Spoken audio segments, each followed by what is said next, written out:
Good morning, grade sixes, and welcome back to WorksheetCloud and to your English lesson. My name is Mrs. Vauget, and if you have any questions about today's lesson, you can email me at grade6@worksheetcloud.com.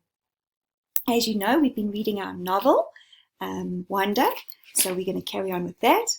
So let's read together. I hope you've got a comfy place, something like this. I'm in my bedroom, and I'm going to just read to you so you can relax, you can lie down, you can close your eyes and just listen. So we ended off where we spoke about August himself was speaking about how badly he eats and he's got that tortoise mouth. So quite hard, to imagine if you are like that and that's your problem. The summer table. Hey, is a seat taken? I looked up and a girl I never saw before was standing across from my table with a lunch tray full of food. She had long wavy brown hair and wore a brown t-shirt with a purple peace sign on it. No, I said.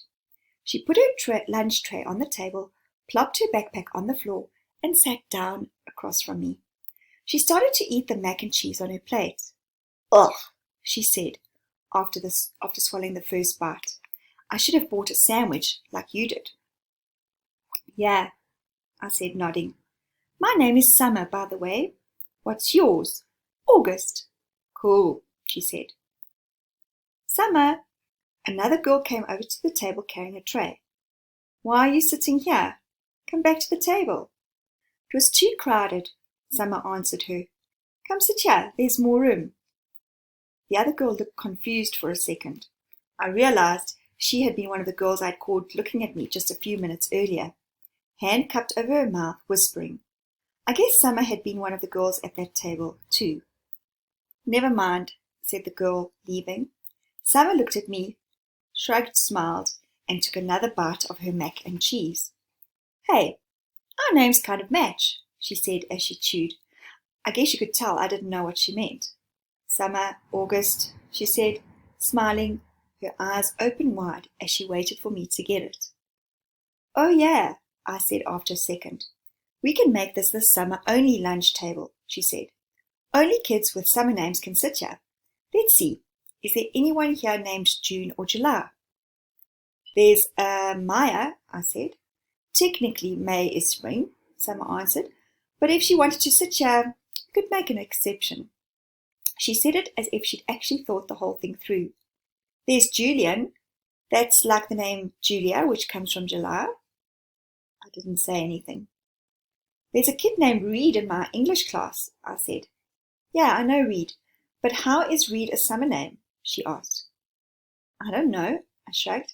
I just picture like a reed of grass being a summer thing. Yeah, okay, she nodded, pulling out her notebook. And Miss Batosa could sit here too. That kind of sounds like the word petal, which I think of as a summer thing too. I have her for homeroom, I said.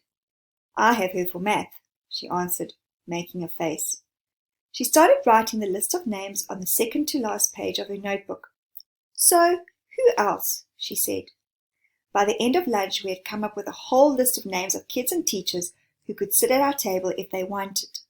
Most of the names weren't actually summer names, but they were names that had some kind of connection to summer. I even found a way of making Jack Will's name work by pointing out that you could turn his name into a sentence about summer, like Jack will go to the beach, which Summer agreed worked fine. But if someone doesn't have a summer name and wants to sit with us, she said very seriously, we'll still let them if they're nice, okay? Okay, I nodded, even if it's a winter name. Cool beans, she answered, giving me a thumbs up. Summer looked like her name. She had a tan, and her eyes were green like a leaf. Right, next chapter, 1 to 10. Mom always had this habit of asking me how something felt on a scale of 1 to 10. It started after I had my jaw surgery when I couldn't talk because my mouth was wide shut. They had taken a piece of bone from my hip bone to insert into my chin to make it look more normal. So I was hurting in a lot of different places.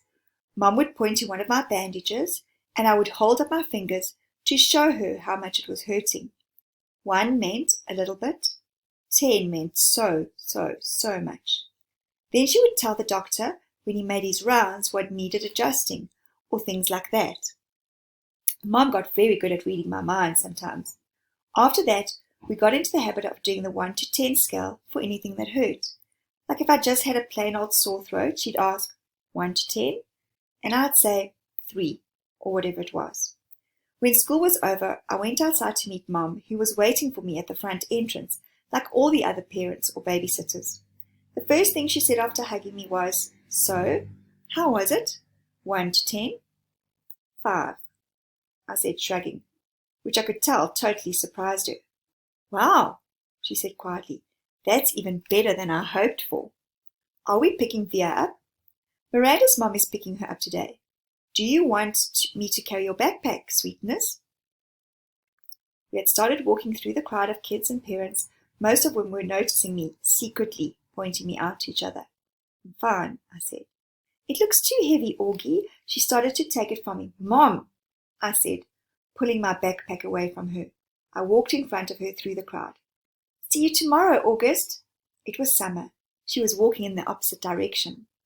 "Bye, Summer," I said, waving at her. As soon as we crossed the street and were away from the crowd, Mom said, "Who was that, Augie?" "Summer." "Is she in your class?" "I have lots of classes." "Is she in any of your classes?" Mom said. "Nope." Mom waited for me to say something else, but I just didn't feel like talking. "So it went okay," said Mom. I could tell she had millions of questions she wanted to ask me. "Everyone was nice? Did you like your teachers?" "Yeah." "How about those kids you met last week? Were they nice?" Fine. Jack hung out with me a lot." "That's so great, sweetie. What about that boy Julian?" I thought about that Darth Sidious comment. By now it felt like that had happened 100 years ago. "He was okay," I said. "And the blonde girl, what was her name?" "Charlotte." "Mom," I said, "everyone was nice already." "Okay," Mom answered. I honestly don't know why I was kind of mad at Mom, but I was. We crossed Amesfort Avenue, and she didn't say anything else until we turned onto our block. "So," Mom said, "how did you meet Summer if she wasn't in any of your classes?" "We sat together at lunch," I said. I had started kicking a rock between my feet like it was a soccer ball, chasing it back and forth across the sidewalk. "She seems very nice." "Yeah, she is." "She's very pretty," Mom said. "Yeah, I know," I answered. "We're kind of like Beauty and the Beast." I didn't wait to see Mom's reaction. I just started running down the sidewalk after the rock, which I had kicked as hard as I could in front of me. The next chapter, Padawan. That night I cut off the little braid on the back of my head. Dad noticed first. "Oh, good," he said. "I never liked that thing." Via couldn't believe I had cut it off. "That took you years to grow," she said, almost like she was angry. "Why did you cut it off?" "I don't know," I answered. "Did someone make fun of it?" "No." "Did you tell Christopher you were cutting it off?" "We're not even friends anymore." "That's not true," she said. "I can't believe you would just cut it off like that," she added snottily, and then practically slammed my bedroom door shut as she left the room. I was snuggling with Daisy on my bed when Dad came to tuck me in later. He scooched Daisy over gently and lay down next to me on the blanket. "So, Augie Doggie," he said, "it was really an okay day?" He got that from an old cartoon about a dachshund named Augie Doggie, by the way. He had bought it for me on eBay when I was about 4, and we watched it a lot for a while, especially in the hospital. He would call me Augie Doggie, and I would call him dear old Dad, like the puppy called the dachshund Dad on the show. "Yeah, it was totally okay," I said, nodding. "You've been so quiet all night long." "I guess I'm tired." "It was a long day, huh?" I nodded. "But it was really okay?" I nodded again.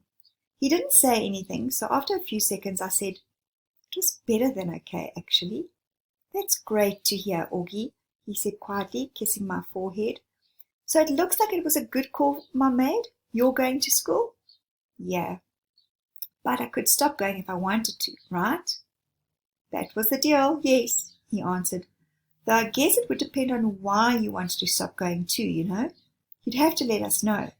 You'd have to talk to us and tell us how you're feeling and if anything bad was happening, okay?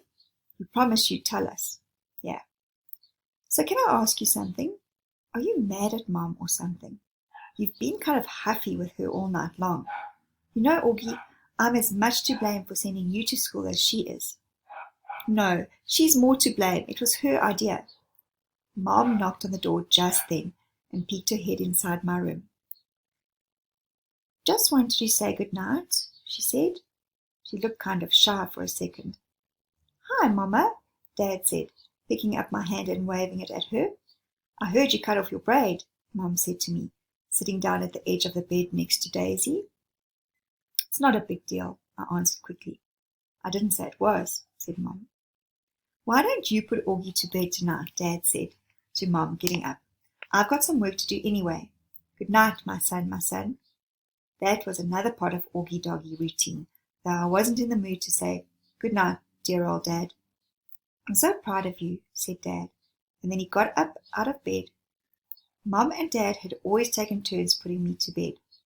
I know it was a little babyish of me to still need them to do that, but that's just how it was with us. Will you check in on Via? Mom said to Dad as she lay down next to me. He stopped by the door and turned around. What's wrong with Via? Nothing, said Mom, shrugging. At least that she would tell me. But first day of high school and all that? Said Dad, and then he pointed his finger at me and winked.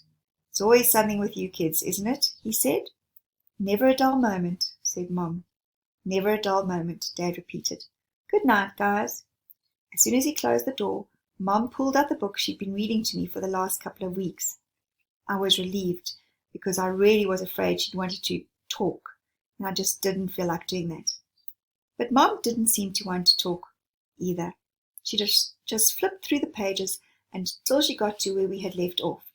We were about halfway through The Hobbit. Stop, stop, shouted Thorin, said Mom, reading aloud. But it was too late. The excited dwarves had wasted their last arrows, and now the bows that Bjorn had given them were useless.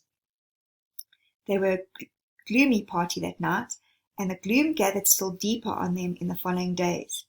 They had crossed the enchanted stream, but beyond it the path seemed to straggle on as just before, and in the forest they could see no change.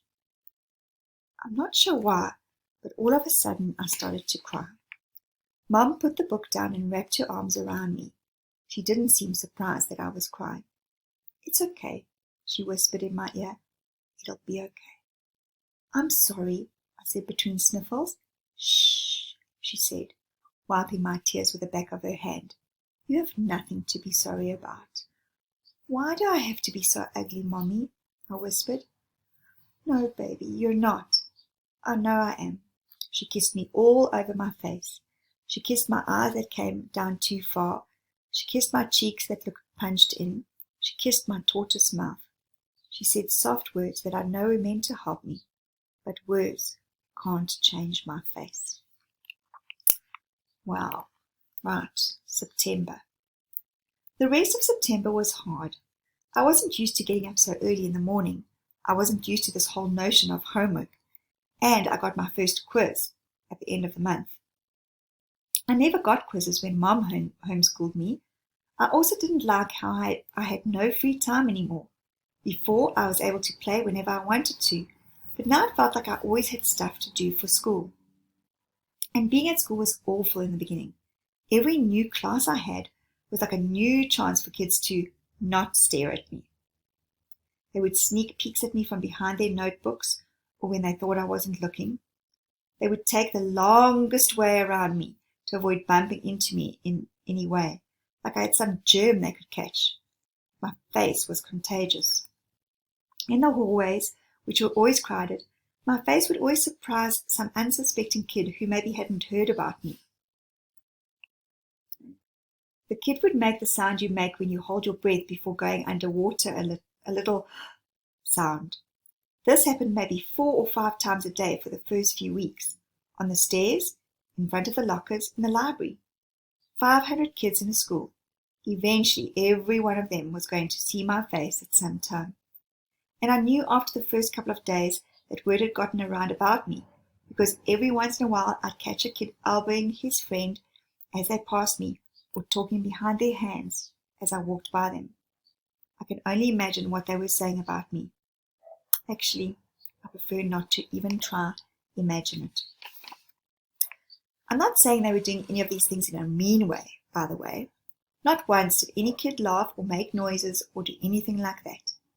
They were just being normal, dumb kids. I know that. I kind of wanted to tell them that. Like, it's okay. I know I'm weird looking. Take a look. I don't bite. Hey, the truth is, if a Wookiee started going to the school all of a sudden, I'd be curious.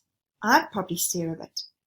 And if I was walking with Jack or Summer, I'd probably whisper to them, hey, there's a Wookiee. And if the Wookiee caught me saying that, he'd know I wasn't trying to be mean. It's just pointing out the fact that he's a Wookiee. It took about 1 week for the kids in my class to get used to my face. These were the kids I'd see every day in all my classes. It took about 2 weeks for the rest of the kids in my grade to get used to my face. These were the kids I'd see in the cafeteria, yard time, PE, music, library, computer class. It took about a month for the rest of the kids in the entire school to get used to it. These were the kids in all the other grades. They were big kids, some of them. Some of them had crazy hairstyles. Some of them had earrings in their noses. Some of them had pimples. None of them looked like me. I hung out with Jack in homeroom, English, history, computer, music, and science, which were all the classes we had together. The teachers assigned seats in every class, and I ended up sitting next to Jack in every single class. So I figured either the teachers were told to put me and Jack together, or it was a totally incredible coincidence. I walked to class with Jack too. I know he noticed kids staring at me, but he pretended not to notice. One time, though, on our way to history, this huge 8th grader who was zooming down the stairs 2 steps at a time accidentally bumped into us at the bottom of the stairs and knocked me down. As the guy helped me stand up, he got a look at my face, and without meaning to, he just said, "Whoa!" Then he patted me on the shoulder like he was dusting me off, and took off after his friends. For some reason, me and Jack started cracking up. "That guy made the funniest face," said Jack as we sat down at our desks. "I know, right?" I said. "He was like, whoa!" I swear I think he wet his pants. We were laughing so hard that the teacher, Mr. Roche, had to ask us to settle down. Later, after we finished reading about how ancient Sumerians built sundials, Jack whispered, "Do you ever want to beat those kids up?" I shrugged. "I guess, I don't know. I'd want to. I think you should get a secret squirt gun or something and attach it to your eyes somehow. And every time someone stares at you, you would squirt them in the face. With some green slime or something," I answered. No, with slug juice mixed with dog pee." "Yeah," I said, completely agreeing. "Guys," said Mr. Roosh from across the room, "people are still reading." We nodded and looked down at our books. Then Jack whispered, "Are you always going to look this way, August? I mean, can't you get plastic surgery or something?" I smiled and pointed to my face. "Hello, this is after plastic surgery." Jack clapped his hand over his forehead and started laughing hysterically. "Dude, you should sue your doctor," he answered between giggles. This time the two of us were laughing so much we couldn't stop, even after Mr. Roosh came over and made us both switch chairs with the kids next to us. I love that. You always need one good friend with you to get through something tough, hey guys? Mr. Brown's October Precept. Mr. Brown's precept for October was, "Your deeds are your monuments." He told us that this was written on the tombstone of some Egyptian guy that died thousands of years ago. Since we were just about to start studying ancient Egypt in history, Mr. Brown thought this was a good choice for a precept. Our homework assignment was to write a paragraph about what we thought the precept meant or how we felt about it. This is what I wrote. This precept means that we should be remembered for the things we do. The things we do are the most important things of all. They are more important than what we say or what we look like. The things we do outlast our mortality. The things we do are like monuments that people build to honor heroes after they've died. They are like pyramids that the Egyptians built to honor the pharaohs. Only, instead of being made out of stone, they are made out of memories people have of you. That's why your deeds are like your monuments, built with memories instead of with stones. Wow, quite deep, hey? Right, we're nearly there, and then we're going to end our lesson shortly. Apples. My birthday is October 10th. I like my birthday, 10th, 10th. It would be great if I'd been born at exactly 10 past 10 in the morning or at night, but I wasn't. I was born just after midnight, but I still think my birthday is cool. I usually have a little party at home, but this year I asked Mum if I could have a bowling party. Mum was surprised but happy. She asked me who I wanted to ask from my class, and I said everyone in my homeroom plus Summer. That's a lot of kids, Augie, said Mum. I have to invite everyone because I don't want anyone to get their feelings hurt if they find out other people are invited and they aren't, okay? Okay, Mum agreed. You even want to invite the what's the deal kid? Yeah, you can invite Julian, I answered. Geez, Mum, you should forget about that already. I know, you're right. A couple of weeks later, I asked Mum who was coming to my party, and she said Jack Will, Summer, Reed Kingsley, both Maxes, and a couple of other kids said they were going to try to be there. Like who? Charlotte's mom said Charlotte had a dance recital earlier in the day, but she was going to try to come to your party if allowed, and Tristan's mom said he might come after his soccer game. So that's it, I said. That's like 5 people. That's more than 5 people, Augie. I think a lot of people just had plans already, Mum answered. We were in the kitchen. She was cutting one of the apples we had just gotten at the farmer's market into teensy-weensy bites so I could eat it. What kind of plans? I asked. I don't know, Augie. We sent out the Evites kind of late. Like, what did they tell you, though? What reasons did they give? Everyone gave different reasons, Augie. She sounded a bit impatient. Really, sweetie, it shouldn't matter what their reasons were. People had plans, that's all. What did Julian give as his reason? I asked. You know, said Mum, his mum was the only person who didn't RSVP at all. She looked at me. Guess the apple doesn't fall far from the tree. I laughed because I thought she was making a joke, but then realized she wasn't. What does that mean? I asked. Never mind. Now go wash your hands so you can eat. My birthday party turned out to be much smaller than I thought it would be, but it was still great. Jack, Summer, Reed, Tristan, and both Maxes came from school, and Christopher came too, all the way from Bridgeport with his parents, and Uncle Ben came too, and Aunt Kate and Uncle Poe drove in from Boston, though Tata and Papa were in Florida for the winter. It was fun, because all the grown-ups ended up bowling in the lane next to ours, so it really felt like there were a lot of people there to celebrate my birthday. Wow. I don't know about you, but I'm finding some parts quite sad. If you think about August and what he has to deal with, looking the way he does. And I want you just to take a moment today just to think about all your blessings, the way you look, where you live, the things you have. And as much as life is not about those things, think about what you like about yourself. You are not just what you look like. If you've got pimples at the moment, or you don't, or your hair is not the way you want it to be, or you've got your skin color isn't what you want it to be. I remember being mocked when I was little for the color of my skin, and I've learned to accept myself, and I think that's the biggest thing. But for somebody like August, imagine those kind of difficulties. It's not just a pimple. It's not just the color of your skin. There's things that he will never be able to change. And so just some thoughts for you to think about. We have come to the end of our lesson.